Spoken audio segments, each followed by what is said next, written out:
Atëherë mirëdita dhe mirë se keni ardhur në këtë aktivitet të veçantë, të organizuar nga Forumi Veritas në bashkëpunim me Universitetin Luarasi.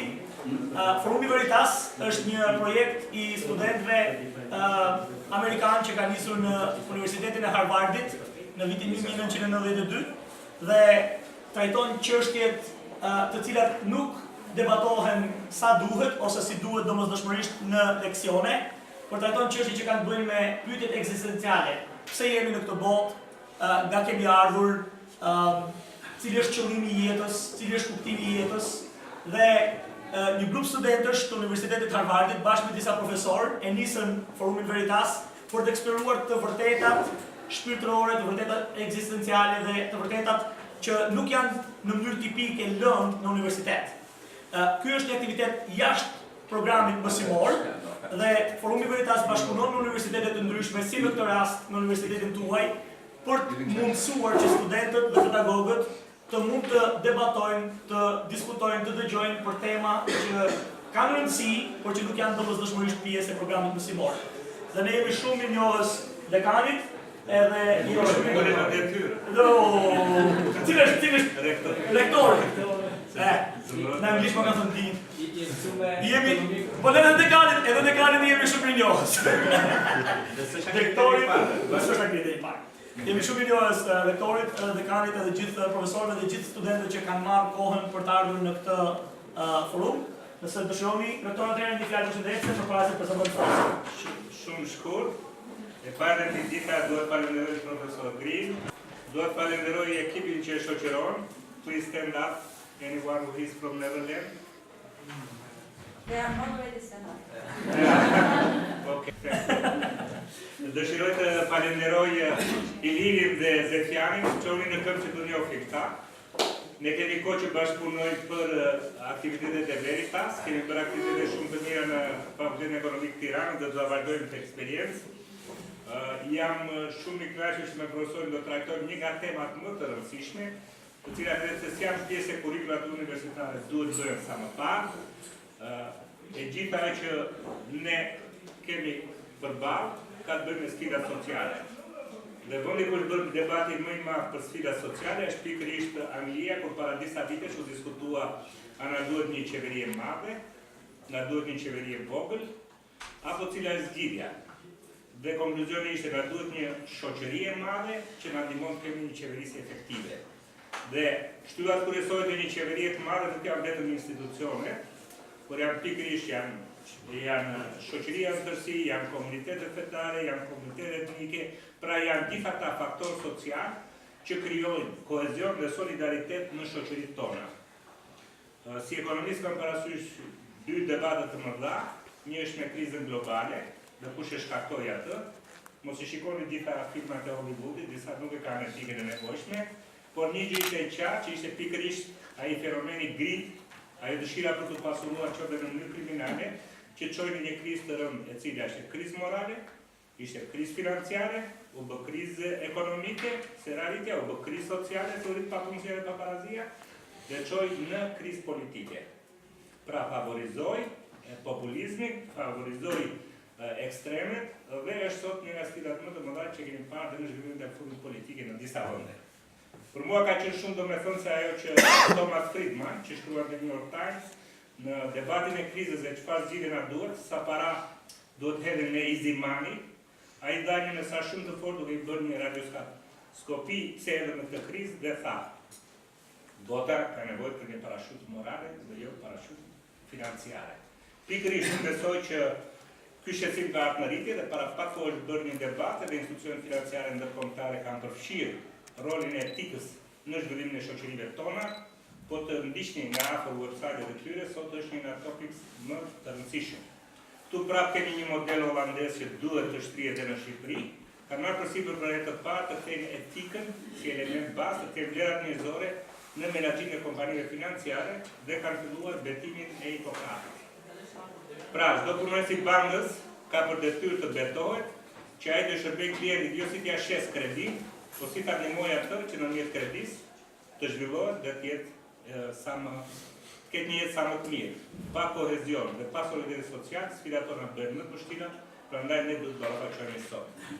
Edhe një do ta falenderoj, thank you very much, Professor, for your presence here and for your inspiration to young generation of campaigners, including me.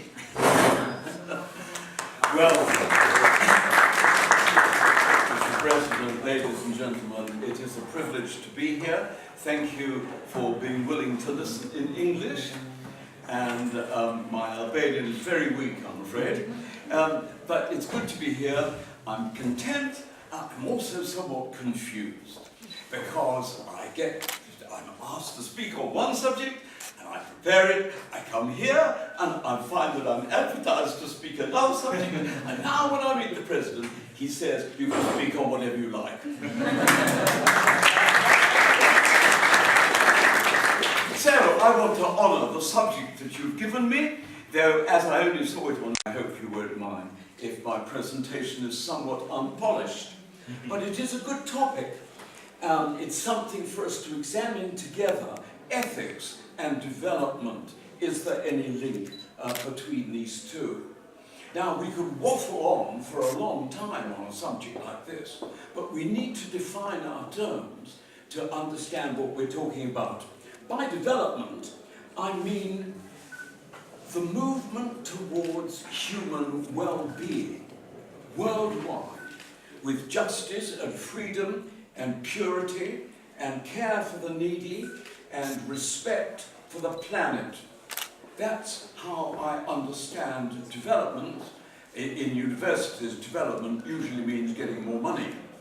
But that is not what I'm talking about. I'm talking about the whole improvement of humankind. Are you with me on that? Yeah. Okay, that's what I'm going to talk about. And when we speak about ethics, we mean morality, our behavior, the way we behave, the character that we develop. And so the question is there a link between how we live, the character that we produce in our lives, and the overall improvement of society? Let's look first at some of the great ideologies, and then I'm going to look at some of the individuals. That's where we're going in this short talk. And I hope you'll jot down things that you would like to talk about afterwards, and we'll be able to have some meaningful discussion towards the end. Let's look then first at some of the great ideologies that have dominated human attempts at progress. Marx and Lenin were acutely aware of the evils of the industrial society in which they lived. And they scorned the religion which those in power used to keep the ordinary people quiet, the opium of the people.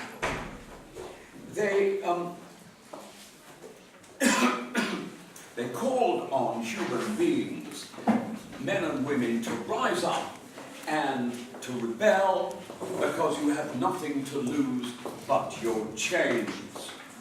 And they were guided by a magnificent ideal. The ideal of the greatest happiness and the greatest fulfillment of the greatest number of people. That was a superb ideal which dominated early communism. But alas, this ideal sank beneath the selfishness of human nature. Corruption amongst the elite became widespread. The leaders lived in luxury while the poor languished in squalor. And the regime was enforced by police and by army. Might is right. The government knows best. Dissent will banish you to the gulag. It's the leader who knows best. Occasionally, that has worked well. If you have a selfless dictator and a gentle rule. And I think in the beginning of the Roman Empire, you saw that in Augustus. But that is very unusual. Not normally like that.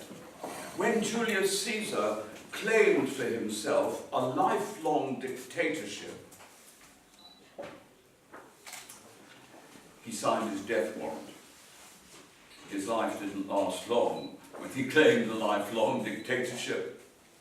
Because although he had done so much for Rome, he was stabbed to death by Roman aristocrats who looked back to Tarquin the Proud at the birth of their country.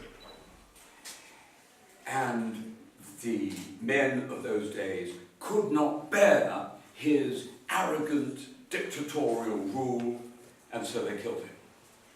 And the Roman Republic sprang from his execution, and they were not prepared in the days of Julius Caesar to allow even such a popular figure as Julius Caesar was, even such a great soldier as Julius Caesar was. They were not prepared for power to go back into that one person's hands. They remembered Tarquinius Superbus is fueled by human selfishness. It does not lead to the well-being of the many.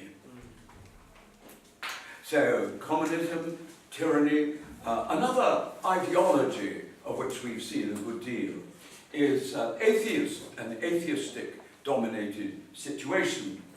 Of course, atheism is quite common as a personal belief all over Eurasia, and it certainly is in my own country. What the atheists decline to tell us is that they represent less than 2% of the world population. And so I'm not talking about individual belief in God, which is the privilege of our freedom. I'm talking about when you get a government which is decisively atheistic, what happens then? Well, the result, I think you will actually agree, is that there is generally a quenching of the human spirit, a denial of the well-being of the people as a whole. And the reason is very simple. If there is no God, then mankind is not made in his image, and therefore human beings are not valuable as such. They have no intrinsic value. And you can treat them, therefore, as you wish. You may be very nice to them, or you may rub them out if they get in your way. There is no God to judge you. You can do what you like about it.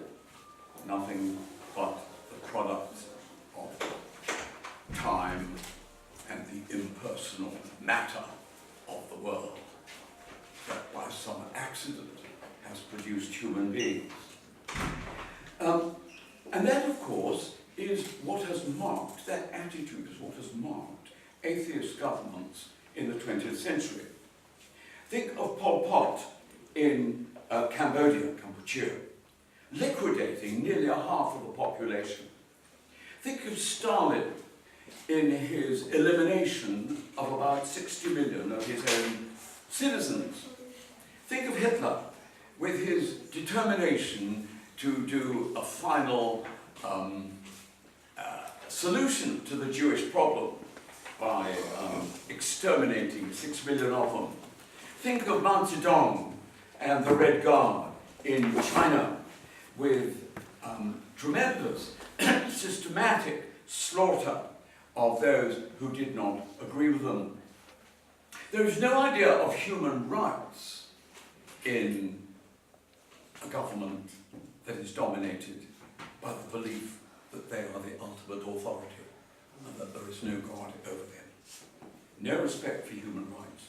There is no respect for intrinsic human value and dignity if we are no more than animals derived by the bloody survival of the fittest from earliest times.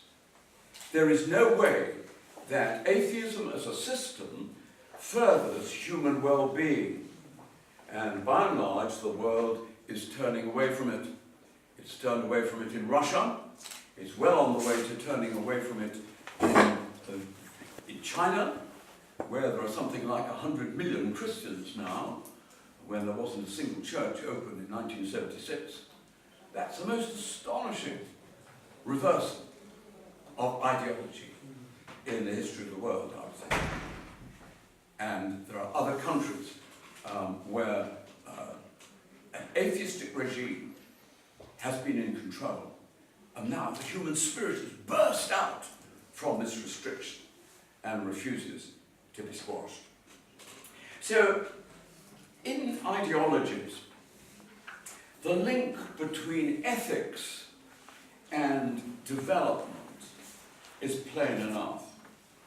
What about individuals? Because after all, individuals make up our countries. Does the same link stand between individuals and development? Does it make a difference if individuals live ethical lives or whether they're selfish and are just dominated by money and what they can achieve for themselves? Let's just think of some famous individuals and see how ethics did or did not influence their lives. Think of Mahatma Gandhi. By his call for justice and his refusal to take arms, he launched the movement that set India free from British colonial rule. This one man, without even sandals on his feet, refusing to use anything but his ethical standards. Fascinating. Incredible result from one person who stood firm for peace and justice at very considerable personal cost. Or think of Nelson Mandela in the Republic of South Africa. He was a victim of white repression, racial injustice, and he originally, as a lawyer, supported the cause of violent revolution in South Africa, and that is why he was imprisoned for the decades that he endured in Robben Island. But there a great change took place in his life, and forgiveness was born in his heart.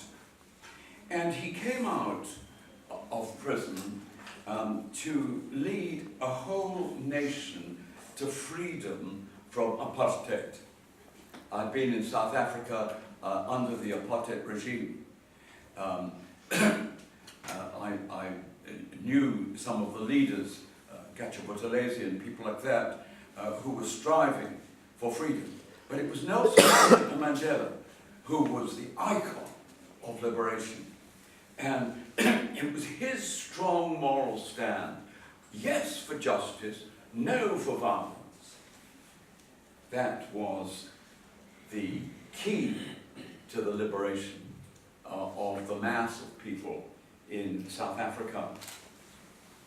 And he derived his morals of non-retaliation from Jesus Christ, who was a great influence to him, both from his school days and from later personal conviction. But to a great extent, the development of freedom at last for the people of South Africa came from the ethical stand of this tremendous individual. The link between character and development shines out very brightly in a life like that. If you look back into history, you will find that most of the concern for the well-being of other people that you can find across the world and in the last 2,000 years has sprung from the inspiration of Jesus of Nazareth. He was the supreme model for healing, for teaching, for caring, and for self-surrender.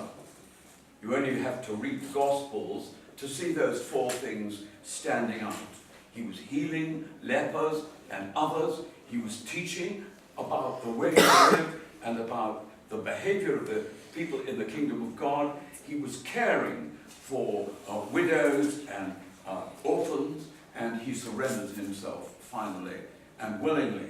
Nobody takes my life from me, he says. I give it up willingly of my own. He surrendered himself to the most awful death. That model of self-surrender, of teaching, of caring, has grabbed human imagination since then. And from his example, these qualities have spread worldwide. His emphasis on teaching led his followers to educate people. Wherever Christians have gone, they have taken education with them. And you are the beneficiaries of this system, however far removed it may be from the original plan. My own University of Oxford has as its motto, Dominus illuminatio mea, the Lord is my light. That was the thing that stimulated the people who founded Oxford University more than 800 years ago. So it was not just his teaching emphasis that led his followers to emphasize education. His healing emphasis was one of the major things behind the whole development of hospitals and welfare care all over the world, and particularly in the Western world that had been influenced by his example. His care for individuals, whatever their faith, whatever their background, spawned eventually human rights and the abolition of slavery. It's very much easier to take this in if we look at a specific instance. And I want to offer you the Roman Empire, which is the area of my own expertise. The Roman Empire was great, and it is astonishing to see so many buildings from the Roman era are still alive today. Very few of our buildings will be around in 2,000 years' time. There was a very, very great culture in all sorts of ways, but it was ruthlessly cruel, and there were far more slaves in the Roman Empire than there were citizens. It trod on people. There was no respect for human rights. There was terrible injustice. I was just refreshing my memory the other day about a man who was killed, a senator who was killed in round about the beginning of the Christian era in Rome. And he had 400 slaves. And their job was supposed to run his household and look after the man. And somebody killed the man. So they crucified all 400 slaves. Many of them very old, many of them tiny children. That was the lack of justice that we find in that situation. Enter Christianity, a despised minority, but they brought integration between Jew and Greek. They brought justice. Think of the Code of Justinian, which still lies behind a great deal of modern law. They ended the cruelty of gladiatorial slaves by one of them going and voluntarily being torn to pieces by animals in the circus in Rome. They ended freedom. They brought freedom to slaves. Not as a system, they were not able to do that when there were not enough of them to do that. But by a little tiny letter in the New Testament, the letter to Philemon. Philemon was a slave owner. Onesimus was his slave who had run away, and in the irony of God had landed up in the same prison as Saul of Tarsus and got converted to the Christian faith. What do you do now? If this chap is now a Christian, does he go back to Philemon and get crucified? Because that's what they did to runaway slaves. Or does he stay well out of the way? And Paul writes this priceless little one-page letter of Philemon. And he says, receive Onesimus back for my sake. Receive him not just as a human being, but receive him as a brother in Christ. That was the wedge that was driven at the base of the system of slavery and in due course it flowered. And of course you've only got to look in our own day to somebody like Martin Luther King, who again, for ethics of his own personal standard, again refused violence, but brought about an astonishing reversal of the situation of black people in the south of the United States. There is a link between character and ethics, on the one hand, and the development of well-being of humankind on the other, both in ideology and at an individual level. And it does at first sight seem rather strange that the example of Jesus of Nazareth should have continued to inspire so much good down the centuries. But there is a secret to it. It was not just the example of Jesus. Jesus himself predicted at the end of his life that when he had died, his unseen self, the character, the power that made his life what it was, would be available for the lives of those who asked God for his help. So it wasn't just the ideal, it was the inner dynamism of the Spirit of Jesus Christ that has produced these changes. That is what accounts for the transformation of ethics in individuals and has led inexorably towards the development of well-being in society. So I'm going to end with 3 examples of people whose ethics were transformed by this electrifying encounter with Jesus of Nazareth, and who that produced an astonishing result of well-being for the circles in which they moved. Take first of all the famous author of the song, John Newton's song, what was that? Amazing Grace.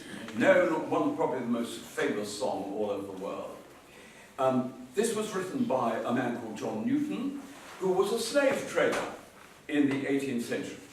And he would go to Africa and he would get slaves and he would take them to America and sell them. And something like 50% of those who were transported died in the passage. It was utterly horrible trade. In due course, this man came from a very atheistic, hard-swearing, careless, ruthless background. He came to commitment to Jesus Christ. And the change affected his career. He gave up being a slave trader, and he in fact became a pastor in the church in which I work, in the Church of England. And he became a famous hymn writer, and he was a friend of Wilberforce in Parliament, who he would inspire and encourage Wilberforce to carry on with his lifelong mission to get slavery abolished. And in the end, they succeeded. Right at the very end of Wilberforce's life, he was able to know that slavery in what was then the British dominions of the United States was going to be illegal from now on. That was the effect of the transformed character of one man, John Newton. Here's my second character, Chuck Colson, coming to our own time. He was the special aide to President Nixon, and he was a hard man, he was arrogant, he was atheistic, but he had a friend called Tom Phillips. He went to dinner with Tom Phillips one night, who gave him a book to read, C.S. Lewis's Mere Christianity. And he was so afraid to have anything to do with religion that he read it under a street lamp before going home at night. But this led to the man's transformation. And very soon, this new Christian was caught up in the toils of the Watergate affair, and he went to prison. Later, he was able to say, "Bless you, prison, for being part of my life."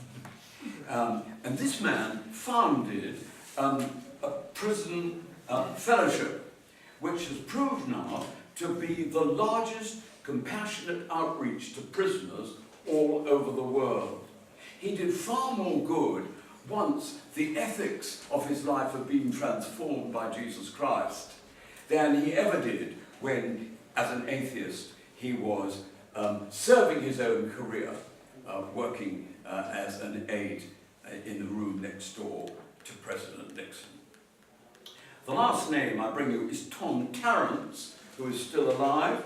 Tom Tarrants was an utter skeptic. He was an anti-Semite. He was a terrorist. And he was passionately against desegregation in the United States in the 1960s. He joined the Ku Klux Klan and he became a white knight in it, one of their top people. He got involved in shootings and bombings of churches and schools and synagogues. On one terrible occasion, there was a confrontation with the FBI. The friend that he was with was killed. He had 19 bullets in his body. He just survived. He was sent to one of the toughest penitentiaries in the United States. And he had nothing to read there, and he didn't think he was going to live. But they left a gospel in his cell.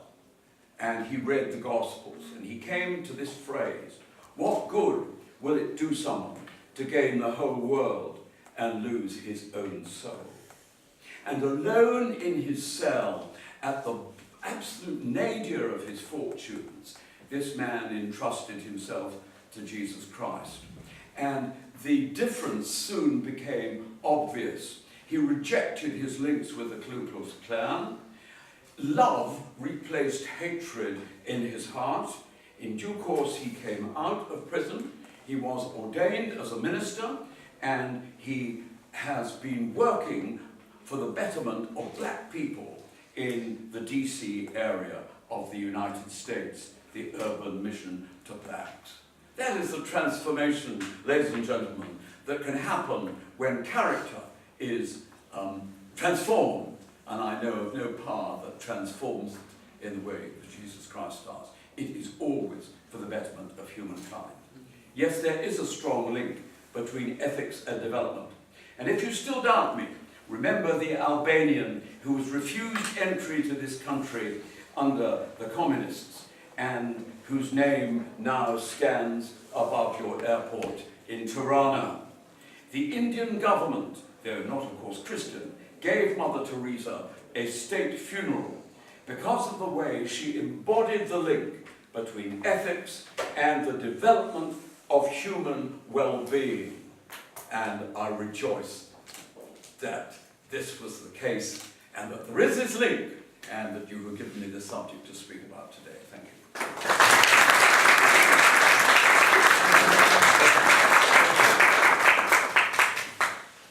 Vedem shumë shkurt, me gjithë këto që profesori tha dhe sidomos për studentët, unë jam plotësisht dakord që të keni fokus tek lëndët që bëni, por duhet të lexoni sa më shumë lidhur me modelet që kanë inspiruar ndryshimet e mëdha në botë.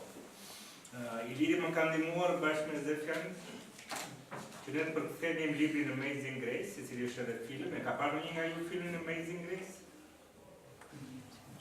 Okej. Unë do t'i duroj bibliotekës dhe me Iliri dhe 10 libra të përkthyer në Shqip, shkruar nga Erik Metaksa, dhe për të inspiruar pozitivisht të rinë në Shqipëri, ne kemi bërë aktivitete në Shqipëri, Kosovë dhe Maqedoni.